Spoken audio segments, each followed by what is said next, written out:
If you ever wanted a snapshot of a presidency cracking in real time, this is it. Because tonight, for the first time since Donald Trump returned to the Oval Office, the revolt didn't come from Democrats or the media or protesters outside the Capitol.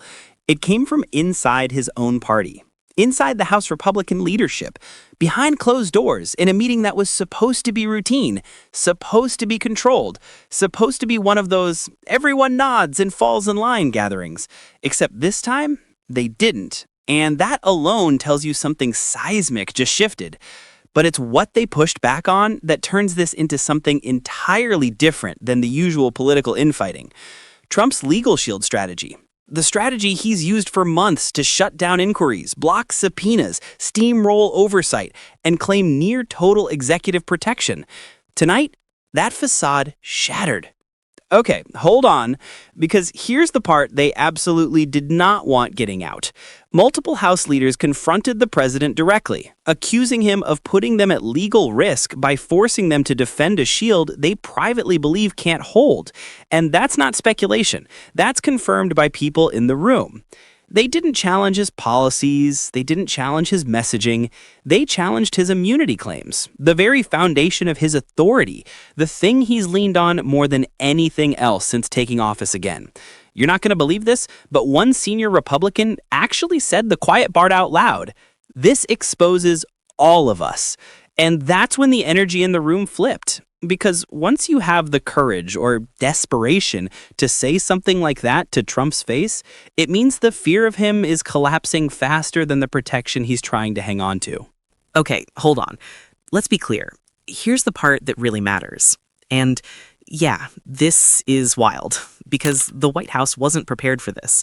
They thought they had full control of their own conference. They thought the legal shield was airtight. They thought internal dissent had been crushed months ago. Turns out, no. Turns out the legal shield dispute was the one issue they couldn't spin, couldn't bully, couldn't bury. Because now the question is simple. If House leaders are no longer willing to defend Trump's immunity claims, then what happens to the investigations already underway?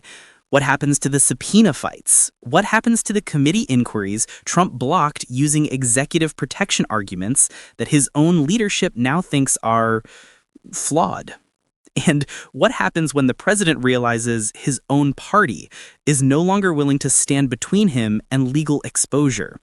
Let's break this down, because what happens next is honestly the part that should worry the White House the most.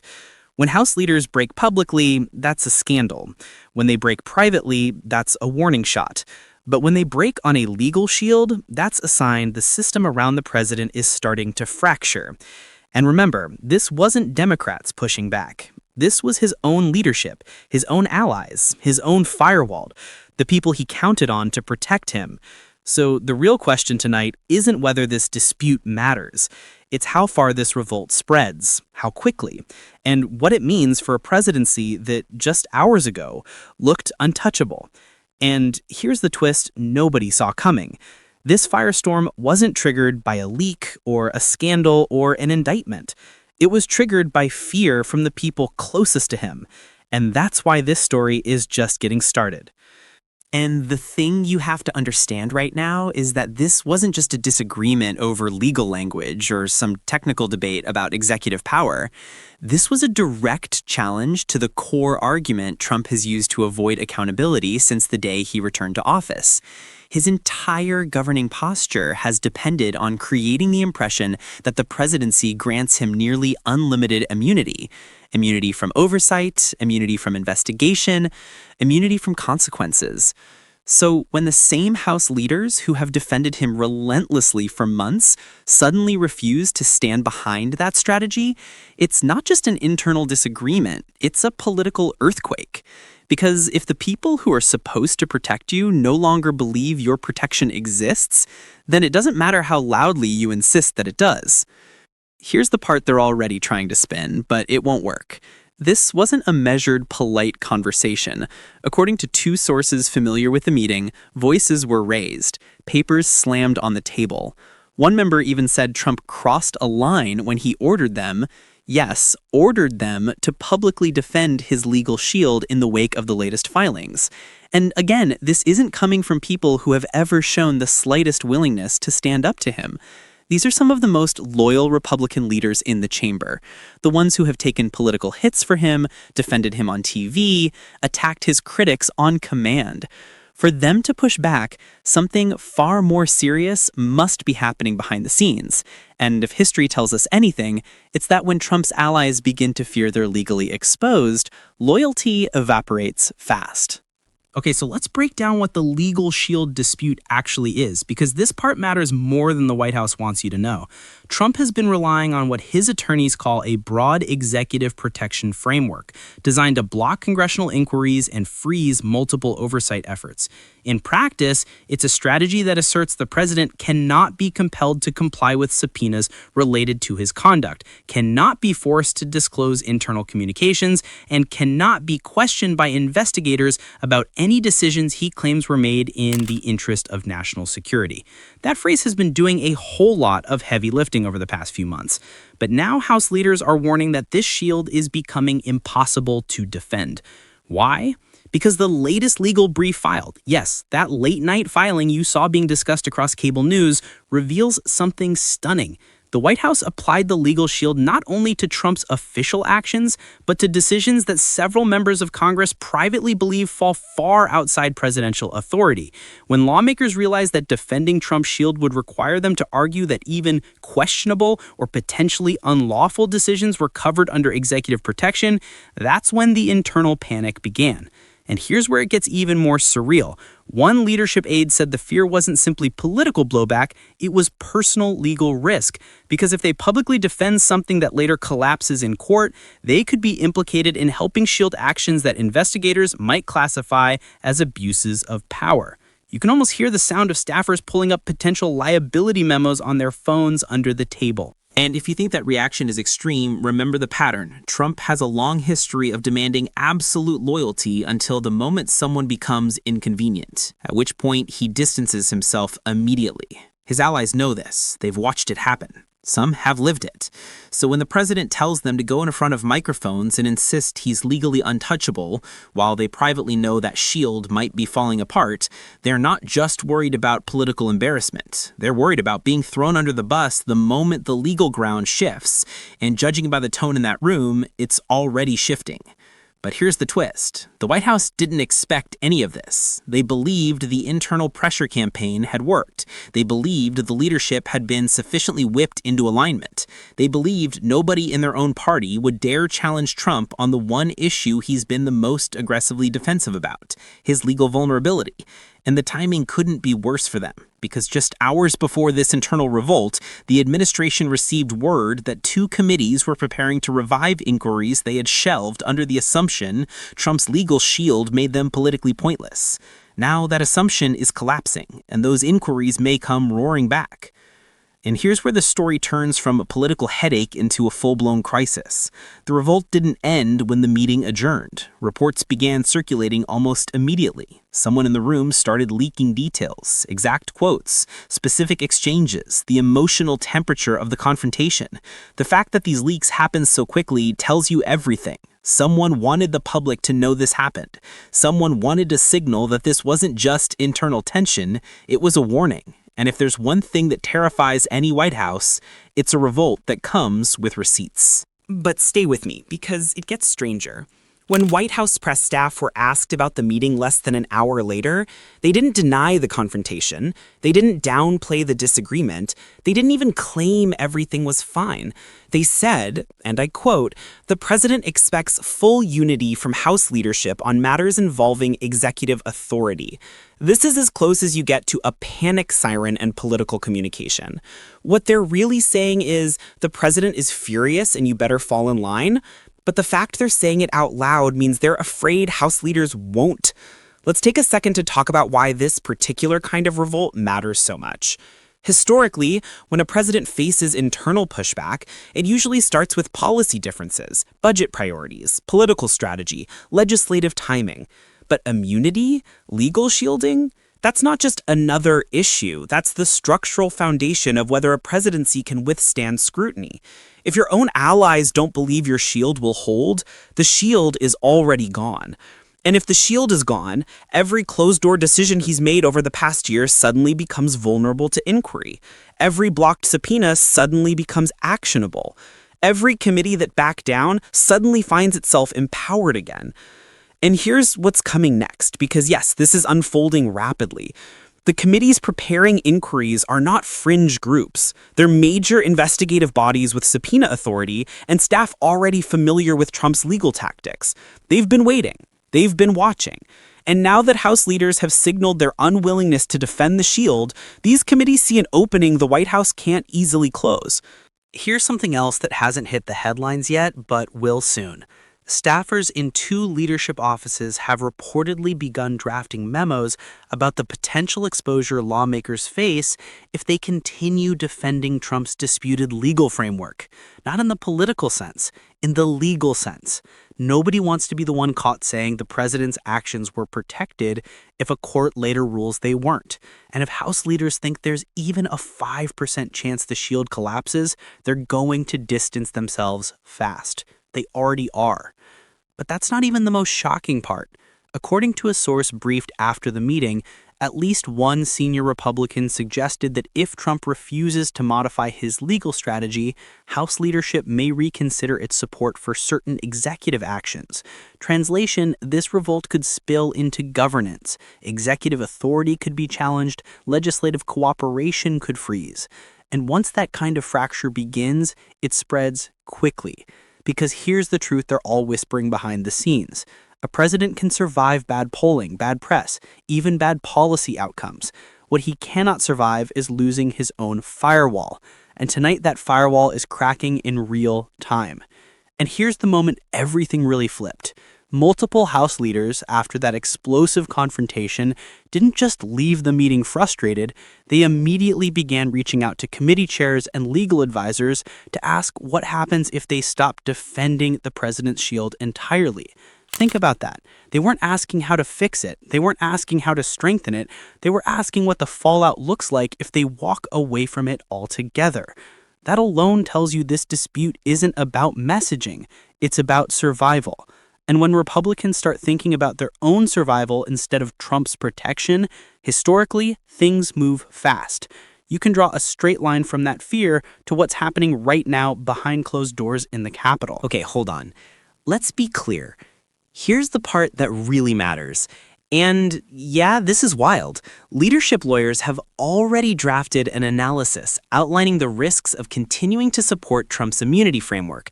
The memo reportedly describes the shield as structurally unsound and warns that defending it could put lawmakers at odds with established constitutional limits. Translation, internal legal staff are basically waving their arms and saying, if you defend this thing, you're on your own. And when lawyers start telling lawmakers to protect themselves first, that's when alliances break. This is the kind of moment that signals an institution quietly pulling away from a president before the public even realizes it's happening. And you're not going to believe this, but sources say some Republicans are even discussing whether Trump's aggressive legal stance is creating what they call collective exposure, meaning that by tying the entire party to one extreme constitutional claim, he might be dragging them into legal fights they want nothing to do with. One aide even went so far as to say, this isn't what we signed up for. Think about the irony. Trump, the same president who prides himself on total control and unquestioned loyalty, may have pushed his own allies into fearing how much liability comes with defending him. And if that's true, then the real story isn't the dispute itself, it's the incentive structure collapsing underneath it. But stay with me, because there's another layer. Committees that previously backed away from confrontations with the White House are now quietly preparing draft subpoenas again. They're reviewing testimony they shelved. They're pulling back up internal communications they were told to ignore. A senior investigator even told a reporter off the record, "We're back in business." That's the kind of phrase you hear right before oversight goes from dormant to fully active. And think about how quickly that landscape changes. One day, the president's shield is considered unbreakable. The next day, committees are opening old files and preparing to move. Now, combine that with what we know about Trump's playbook. He responds to conflict by escalating. Always. Every time. He doubles down, pressures allies harder, makes bigger demands. And according to multiple people close to the situation, he already called at least 2 House leaders demanding they issue public statements reaffirming his legal authority. The response? They stalled. They delayed. They told the White House they needed time to review developments. That's political code for we're not sticking our necks out for you until we know where this is going. And if Trump senses hesitation, real hesitation, within his own leadership, he's going to lash out. And here's the twist nobody in his inner circle wants to admit. Trump can pressure lawmakers into supporting policy positions. He can pressure them to attack opponents, but he cannot pressure them into putting themselves at personal legal risk. That's the line none of them are willing to cross. So when Trump tries to force the issue, he may actually accelerate the revolt. And the White House knows it. Reportedly, advisors are debating whether Trump should step back from the shield fight temporarily just to chill the temperature in Congress. But Trump stepping back from anything involving his legal vulnerability, that's not happening. Not in this universe, not ever. Here's where this gets even more interesting. Leadership aides are now openly discussing whether Trump's insistence on invoking sweeping immunity claims is creating a new constitutional confrontation, one that could bring judges into direct conflict with Congress. Because if House leaders no longer back Trump's interpretation of executive protection, courts will notice. Judges watch congressional behavior. They look at how institutions interact. If one branch signals discomfort with the president's legal posture, courts suddenly have a clearer path to challenge it. And if that happens, Trump loses not just political support, but judicial cover too. And let's be clear, judges have already signaled unease with some extreme interpretations of executive immunity. They haven't ruled against him yet in your universe, but the skepticism is there. Legal scholars have noted repeatedly that courts don't like frameworks that grant absolute, unrevealable authority to the executive branch. They're cautious, yes, but they're not going to rubber stamp something that looks like it could strip oversight permanently. So imagine how those same judges react when they see House leaders refusing to defend Trump's position anymore. Suddenly, the shield isn't a unified government argument. It's a contested argument. Courts notice that. They respond differently. And Trump's lawyers know it. This is why the internal revolt is so dangerous for the White House. If the legal shield is challenged not by Democrats or watchdog groups, but by Trump's own allies, the narrative flips from political attack to institutional collapse. Once that happens, the entire framework begins to look illegitimate. And if the shield loses legitimacy, it loses power. Let's talk about what this means for the actual investigations waiting in the wings. Committees have already been mapping out questions they want answered the moment Trump's shield weakens. Those include internal communications about national security decisions, emergency declarations, classified briefings, and meetings with outside advisors. In other words, everything Trump wanted to keep behind the curtain. Investigators have lists, timelines, call logs, draft subpoenas, all of it prepared months ago, waiting for the chance to move. If House leaders break publicly, those committees will have the political space to launch inquiries that were previously impossible. They won't need leadership approval, they'll claim constitutional authority. And once oversight begins rolling downhill, it doesn't stop. But wait, because what happens next is even more revealing. Close allies of Trump inside the House are already starting to sense the shift. A few of them are reaching out to leadership, asking for reassurances that they won't be targeted for defending the shield earlier. That's how scared some members are right now. They're asking whether the revolt means the accountability spotlight could swing toward them. And when people start worrying about where the accountability spotlight lands, they start distancing themselves earlier than they normally would. Trump might still think he has total control, but under the surface, the coalition that protects him is splintering. What's even more remarkable is that the White House doesn't seem to understand the magnitude of the situation yet. Advisors are telling Trump that the blowback is temporary, that leadership is posturing, that this is just a momentary frustration. They're wrong. Completely wrong. And the fact they're feeding Trump bad information means he may respond in ways that make the situation worse. If he attacks House leaders publicly, it will confirm the internal division. If he threatens them, some may go to the press. And if he demands absolute loyalty again, he risks pushing even more members into joining the revolt. And here's the part that really matters. Donors. Major Republican donors are already asking questions about whether this legal shield fight could jeopardize legislative stability or create long-term legal uncertainty. Donors don't like uncertainty. They don't like instability, and they definitely don't like legal chaos touching the party they're funding. If donors start pressuring leadership to distance themselves from Trump's strategy, that becomes a separate pipeline of revolt. Donor pressure plus leadership revolt plus committee activation, that's how presidencies spiral. And here's something else the White House hasn't accounted for. State-level Republicans are watching this unfold too. Governors. attorneys general, state legislators, if they sense that Trump is losing control over his own party, they will begin making moves to protect their own political futures. Some will stay loyal, some will hedge, and some will outright break. That's how fractures spread from Washington to the states. And once those fractures spread, the narrative is no longer about one dispute inside one meeting. It becomes the president's grip on his party is slipping. That's a headline nobody in the White House wants to see. But the most important part of all of this is what comes next. And trust me, what comes next is going to hit harder than anything we've seen so far. And here's where the entire situation turns into something far bigger than a simple dispute over legal theory. Because when you strip away the noise, what House leaders are really responding to is the growing realization that Trump's presidency is evolving into something unstable, politically volatile, legally risky, and increasingly impossible to defend. They're seeing the pressure building on all sides. They're seeing courts pushing back harder. They're seeing investigators preparing to move again. And for the first time, they're seeing that Trump's insistence on total protection isn't a shield for them, it's a shield only for him. That's a distinction his inner circle never wanted them to confront. But now they're confronting it, and you can't unring that bell. What's unfolding behind the scenes today is something that very few presidencies ever experience in real time. The moment when a political coalition stops protecting the president and starts protecting itself. Every presidency faces friction. Every presidency faces pushback. But what Trump is facing now is something else entirely. This is the early stage of institutional self-preservation, the point where the legislative branch realizes the executive branch is spiraling into legal territory they can't control, can't predict, and can't shield themselves from. And once the incentives shift from defend the president to defend the institution, the collapse comes faster than anyone expects. You're not going to believe this, but according to multiple people familiar with internal communications, at least 3 senior Republican members have privately told their staff to start preparing for multiple outcomes. One staffer describes this as the cover your own flank memo. Another was more blunt.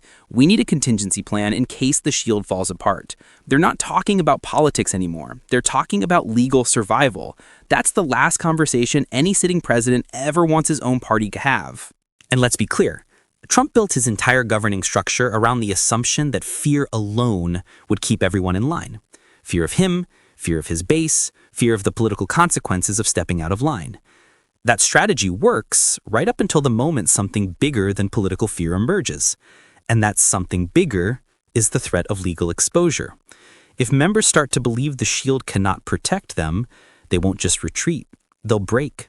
They'll talk. They'll leak. They'll distance themselves publicly. You can already see the outlines of that shift happening. The leaks from last night's meeting, those weren't accidental. Those were intentional signals from people who want the world to know they're no longer willing to carry this weight. And the story doesn't end there. Here's the part that's about to explode into public view. Committee councils have been reviewing past correspondence between Congress and the White House, and some of those communications now look problematic in light of the collapsing shield argument. Senior counsel reportedly told one chair that communications previously considered privileged may no longer be shielded. That means emails, memos, internal notes, anything captured under the White House's broad executive protection claim could be reopened. Think about the implications. Think about the panic that would cause inside both the administration and the House leadership. Because once those communications are fair game, oversight becomes a completely different battlefield. But stay with me because it gets even more complicated.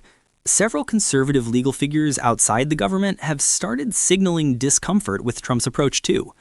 One prominent constitutional lawyer said, "This is not a defensible framework if Congress won't stand behind it." That's a polite way of saying, if Trump loses Congress, he loses the argument. Courts look at congressional reactions. They look at how branches of government interact. So when Congress steps away from defending Trump's immunity claims, judges start taking a different tone. And Trump's legal team knows this better than anyone. They've been fighting to present a unified front. They've been insisting that this is a separation of powers issue. But now the separation of powers is turning into a separation from Trump. And that leads to the next issue Trump absolutely didn't want to deal with: public messaging. Because House leaders are not just privately frustrated, they're refusing to appear on television to defend him. Multiple Republican lawmakers declined interview requests today rather than repeat the White House's talking points about executive protection. That silence is deafening. Trump may try to force their hand, but lawmakers are done stepping into legal traps on his behalf. They've spent months defending positions they privately doubted, but defending a collapsing legal shield? That's a line they're not crossing. Meanwhile, the White House is scrambling to craft a message that doesn't reveal the internal panic. They're trying to present this as a routine disagreement, but when have routine disagreements resulted in immediate leaks, legal memos, internal distancing, and flat refusals to defend the president's position? This isn't routine. This is the kind of rupture that precedes major shifts inside a governing coalition. Advisors are reportedly urging Trump to stop applying the shield to areas where even allied lawyers say it doesn't apply. But we all know how that goes. Tell Trump to scale something back, and he doubles it. Tell him something is politically dangerous, and he leans into it harder. And if he takes that approach here, he may accelerate the revolt without realizing it. But that's not even the most important part. The most important thing is what this means for the broader Republican strategy going forward. Party leaders now face a decision that every political coalition eventually faces when its leader becomes a legal liability. Do they protect the presidency, or do they protect the party? Historically, when presidents become a legal burden rather than a political asset, party leaders choose the party. You saw it with Nixon. You saw it in smaller forms with other presidents facing legal scrutiny. And what's happening right now is that exact calculus playing out in real time. If Trump's legal shield collapses, Republicans worry about being pulled down with him. And when self-preservation is the new incentive, loyalty is the first thing to go. And even telling is what's happening in the donor class. A major GOP donor reportedly demanded a meeting with leadership to ask whether this immunity thing is going to blow up. That's donor speak for, should we prepare to cut ties? And once donors start hedging, political oxygen starts disappearing fast. Trump's presidency depends not just on political loyalty, but on the infrastructure behind that loyalty. If donors pull back, if leadership fractures, if committees activate, those are three simultaneous pressure points no administration can withstand. And here's a question worth asking. Why did House leaders confront Trump now? Why this moment? Why this issue? The answer, according to aides, is that they've reached a breaking point. They're tired of defending an argument they know won't survive judicial scrutiny. They're tired of Trump treating loyalty as a one-way street. And they're especially tired of seeing themselves tied to a legal claim that could put them on the wrong side of an eventual ruling. For months, they believed Trump's shield would hold long enough to protect them too. But now that belief is gone. And once the belief collapses, the protection collapses. Here's the part that even Trump's closest advisors are beginning to fear. If the revolt grows, if more leaders step away from defending the shield, Trump's political isolation could happen fast. Presidents don't lose support gradually, they lose it suddenly. One moment the party appears unified, the next moment internal pressure cascades into public fractures. And those fractures always start the same way, with private warnings, leaked meetings, and carefully worded memos. Exactly what we're seeing now. But let me leave you with this. Everything happening right now is only the beginning. This isn't the peak of the story, it's the crack before the break. The thing about internal revolts is that once they begin, they rarely stop at the first confrontation. And if Trump keeps pushing, keeps demanding absolute loyalty, keeps insisting his legal shield is invincible, he may force his own allies into a position where the only remaining option is to save themselves. Because loyalty is easy when the cost is political. But when the cost becomes legal, that's when even the most loyal allies walk away. And judging by what we're seeing tonight, some of them already have.